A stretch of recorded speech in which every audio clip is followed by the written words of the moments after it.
మీరు సిటీలో ఉంటూ తక్కువ పెట్టుబడితో ఏదైనా బిజినెస్ చేయాలనుకుంటున్నారా? అదేవిధంగా జాబ్ చేస్తూ పార్ట్ టైం బిజినెస్ కూడా చేయాలి అనుకుంటున్నారా?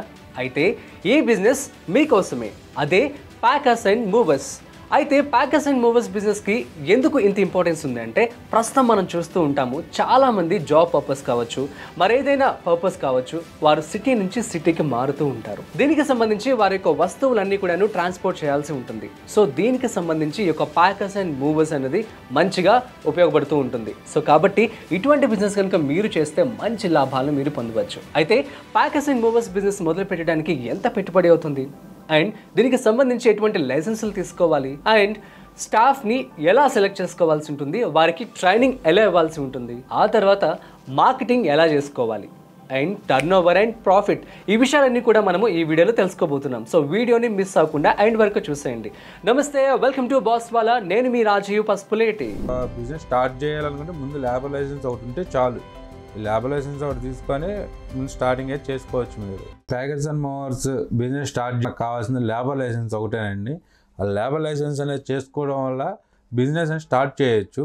ఇంకా పోను నేమ్ బోర్డు మీద ఒకటి, నేమ్ బోర్డు మీద ఫరం తెచ్చుకోవచ్చు. జిఎస్టీ, ఐబీ అప్రూవల్ బిల్లు, ఫరం పేరు మీద బిల్ అన్న ఐబీ అప్రూవల్ అకౌంట్ ఒకటి తీసుకుంటే బిల్లు ఇవ్వచ్చు.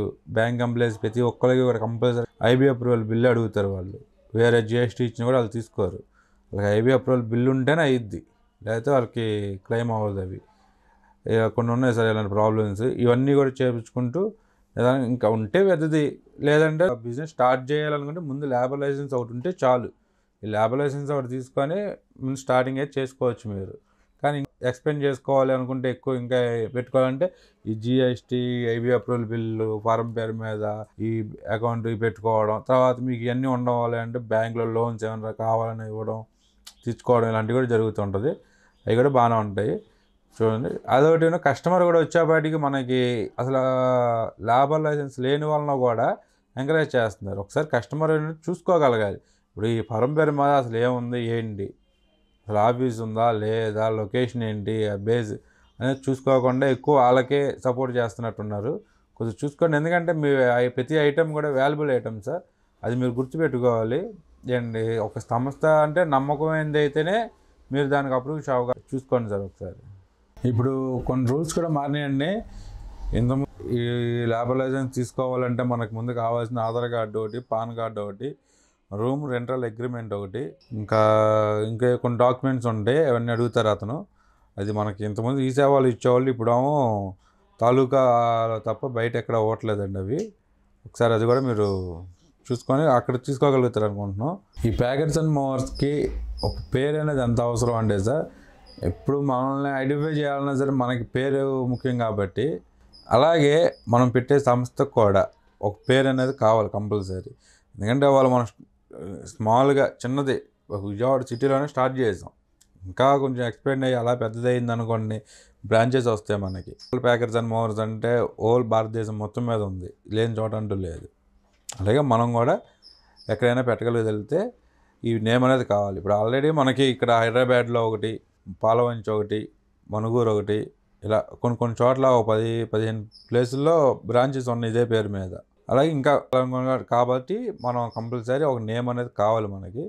ఆ నేమ్ అనేది దానికి ఉపయోగపడుతుంది సార్. ఆన్లైన్లో కూడా ఇప్పుడు మనల్ని ఎవరైనా ఐడెంటిఫై చేయాలంటే పలానా ఇండియన్ లైన్ ప్యాకర్స్ అంటేనే ఐడెంటిఫై అవుతాం. కానీ ఏదో ఒక నెంబర్ పెట్టేసి దానికి ఏది లేకుండా ఉంటే అవ్వదు కదా సార్. ఇప్పుడు నేను విజయవాడ సిటీలో వచ్చేపాటికి నాని అంటే చాలామంది కస్టమర్లకి తెలుసు, నోటెడ్ అయిపోయి ఉన్నాను. నేను కూడా ఒక పేరు పెట్టుకున్నా, ఇండియన్ లైన్. నేను కావాల్సింది ముందు కస్టమర్కి నోటెడ్ అవ్వాల్సింది నా సంస్థ. దానివల్ల ఒక 15 మంది, ఒక 10 మంది జీవనోపాధి అవుతుంది. దానికోసం ఆ సంస్థగా ఒక పేరు అనేది ఉండాలండి మనం చేసేదానికి.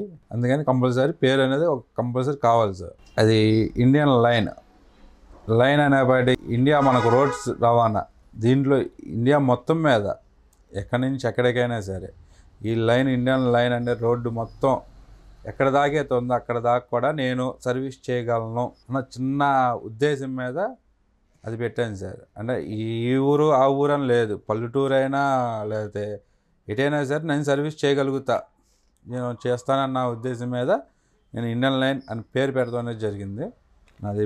నా సంస్థ పేరు వచ్చి Indian line packers and movers.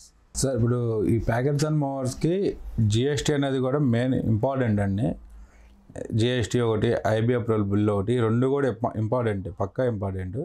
అది ఎందుకంటే జిఎస్టీ వచ్చేవాడికి మనకి government employees compulsory house shifting అయినప్పుడు వాళ్ళు ఇది పెట్టుకోవాలి కాబట్టి, బిల్లు పెట్టుకోవాలి కాబట్టి వాళ్ళకి రికవరీ అవుతుంది కాబట్టి ఆ బిల్లు. దానికోసం కంపల్సరీ కొన్ని ఫర్మ్స్లో అయితే జిఎస్టీ అడుగుతారు కంపల్సరీ. ఈ బ్యాంక్ కంప్లైంట్స్కి వచ్చేప్పటికి ఐబీ అప్రూవల్ బిల్ అడుగుతారండి. ఆ ఐబీ అప్రూవల్ బిల్లు ఉంటేనే వాళ్ళకి బిల్లు పాస్ అయ్యిద్ది, లేకపోతే అవ్వదు. దానికోసం అనేది కంపల్సరీ ఈ రెండు ఉండాల్సిందే. మన లోకల్ షిఫ్టింగ్లో కూడా కొంతమంది అడుగుతారు, ఇక్కడ ఒక 10 కిలోమీటర్ల లోపు మారినా కానీ జిఎస్టీ కంపల్సరీ అడుగుతారు. ఒకవేళ అది లేకపోతే మాత్రం మా వాళ్ళు నార్మల్ బిల్లు అడుగుతారు. నార్మల్ బిల్లు అంటే అంత ప్రైవేట్గా ఉండదు అది, కానీ నార్మల్ బిల్లు తీసుకుంటారు మామూలుగా కొంతమంది.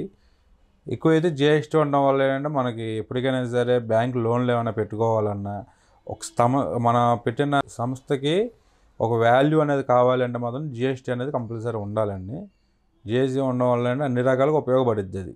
ఇప్పుడు ఎంత అవసరం అలాగే కంపల్సరీ ఒక పాన్ కార్డు ఉండాలి సార్. అది కంపెనీ పరంగా కావనండి, కంపెనీ మేనేజ్మెంట్ తరపునైనా సరే ఒక పాన్ కార్డు ఉండాలి కంపల్సరీ. ఎందుకంటే రేపు IT returns pan card compulsory use అవుతుంది. అది లేకపోతే అసలు మనం ఏది చేయడానికి ఉండదు. ఇప్పుడు మనం లేబర్ లైసెన్స్ పెట్టుకోవాలన్నా సరే కంపల్సరీ ముందు పాన్ కార్డు ఉండాలి మనకి. బిజినెస్ స్టార్ట్ చేయడానికి ముందు తీసుకోవాల్సింది పాన్ కార్డు. పాన్ కార్డు తర్వాత లేబర్ లైసెన్స్, తర్వాత మామూలు నార్మల్ బిల్ ఒకటి, దాని తర్వాత వచ్చి జిఎస్టీ, ఐబీ అప్రూవల్ బిల్లు. వీటిలో దేనికైనా సరే కంపల్సరీ ముందు ప్రిఫరెన్స్ ఇవ్వాల్సింది మాత్రం పాన్ కార్డుకి. పాన్ కార్డు లేకపోతే ఏది కూడా చేయడానికి అవ్వదు మనకి. బ్యాంక్ లోన్లో ఏమైనా కావాలన్నా కానీ కూడా పాన్ కార్డు కంపల్సరీ యూజ్ అవుతుంది. అది మన పర్సనల్ లోన్ అవ్వచ్చు, ఫర్మ్ పేరు మీద లోన్ అవ్వచ్చు, దానికి కూడా అది పాన్ కార్డు అనేది కంపల్సరీ యూజ్ అవుతుంది అండి. అది కానీ ఈ ప్యాకర్స్ అండ్ మూవర్స్లో మనం వెహికల్ మూవ్ అవ్వడానికి మాత్రం పోలీస్ వాళ్ళ దగ్గర మాత్రం పర్మిషన్ తీసుకోవాలి కంపల్సరీ. ఎందుకంటే సిటీలో కొన్ని నో ఎంట్రీ పాయింట్స్ ఉంటాయి. అటు వెళ్ళినప్పుడు మాత్రం కంపల్సరీ 1 డే ముందైనా సరే పోలీసు వాళ్ళ దగ్గరికి వెళ్ళి, సార్ ఇది మాకు ఇలా వర్క్ ఉంది, లేదంటే కస్టమర్ వెళ్ళి, సార్ మాది ఇలా నేను పలానా ఎంప్లాయ్ అండి, నేను ఇలా వర్క్ మూవ్ చేసుకుంటున్నాను, సామాన్లన్నీ మా హౌస్ ఇలా చేసుకుంటున్నాను అని చెప్పి వాళ్ళ దగ్గర ఒక పర్మిషన్ తెచ్చుకోగలగాలి. తెచ్చుకున్నప్పుడు ఏంటంటే వాళ్ళకి కానీ మనకు కానీ ఇబ్బంది లేకుండా ఉంటుంది. వెహికల్ ఆపి కేసు రాయడం కానీ ఇలాంటివి చేస్తూ ఉంటారు. అలా జరగకుండా ఉండడానికి పర్మిషన్ ఒకటి కంపల్సరీ కావాలి. మనం కంపల్సరీ పోలీసు వాళ్ళ దగ్గర పర్మిషన్ తెచ్చుకోవాలి. సేమ్ టైం మన వెహికల్ కూడా మొత్తం డాక్యుమెంట్స్ అన్నీ కూడా ఫోర్స్లో ఉండాలి. ఎప్పుడు కూడా పొల్యూషన్తో సహా పేపర్ కూడా ప్రతి డాక్యుమెంట్ కూడా ఫోర్స్లో ఉండాలి కంపల్సరీ. దీనికల్లా మెయిన్ అంటే ఎంత సేఫ్గా ఉంటే అంత మంచిది సార్.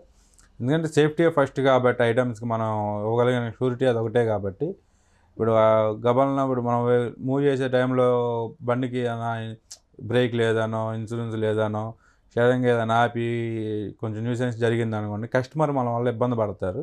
అది కూడా ఇబ్బంది పడకుండా ఉండడానికి మనం కూడా బండి కాగితాలు కూడా కొంచెం ఫోర్స్లీ పర్మిషన్ విషయానికి వచ్చేప్పటికి వేరే అయితే అవసరం లేదు సార్. మనకి ముందు పాన్ కార్డు, దాన్ని బట్టి లేబర్ లైసెన్స్ ఒకటి తీసుకుంటే సరిపోతుందండి. వేరే అదర్స్ ఎవరి దగ్గర తెచ్చుకోవాల్సల్లా. బండి మూవ్ అవ్వడానికి మాత్రం పోలీస్ వాళ్ళ దగ్గర మాత్రం పర్మిషన్ తెచ్చుకోగలం. ఏంటంటే మనం 2 రకాలు ఉన్నాయి సార్. దాంట్లో ఒకటి వచ్చి ఓన్లీ ట్రాన్స్పోర్టేషన్ వరకు అయితే కనుక 5% ఎక్స్ట్రా తీసుకుంటాం. మామూలు నార్మల్ బిల్లు మీద 5% ఎక్స్ట్రా తీసుకుంటాం. లేదు ప్యాకింగ్, లోడింగ్, అన్లోడింగ్, అన్ప్యాకింగ్ కలిపి అయితే కనుక 18% పడుద్దండి. ఎందుకంటే మనం మెటీరియల్ కొనుక్కుంటాం, దానికి మనం ట్యాక్స్ వేసి తీసుకుంటాం. ఆ ట్యాక్స్ మీకు కూడా అది బిల్లులో యాడ్ అవుతుంది సార్. కస్టమర్ కంపల్సరీ చెప్పిన తర్వాత అది బిల్ కొటేషన్ ఇస్తామండి. కొటేషన్ వేసేటప్పుడే దాని గురించి మొత్తం మెన్షన్ చేస్తాం దాంట్లో.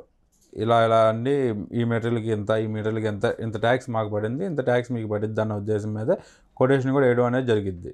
ఈ సర్వీస్ ట్యాక్స్ వేయడానికి అంటే కంపల్సరీ జిఎస్టీ ఉంటే కనుక సర్వీస్ ట్యాక్స్ అనేది కంపల్సరీ పడింది.